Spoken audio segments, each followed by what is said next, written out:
In this video, I'm going to showcase my outline post-process shader that I have developed in Unreal Engine 4. The shader is using convolution and kernel to detect and create the outline effect. This shader has 6 exposed parameters that allows to control various properties of the outline. The dilate convolution parameter thickens the outline.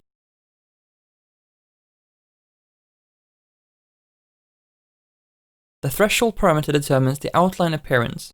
A higher value will cause the edge detection to define the outline more, and thus preventing it from creating unwanted artifacts.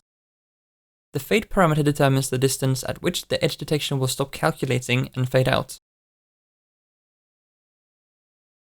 The color parameter controls the color of the outline.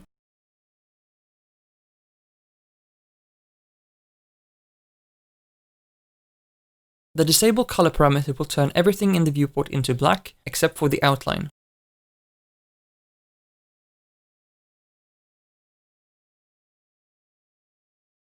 The invert colors parameter will turn the black background into a white background.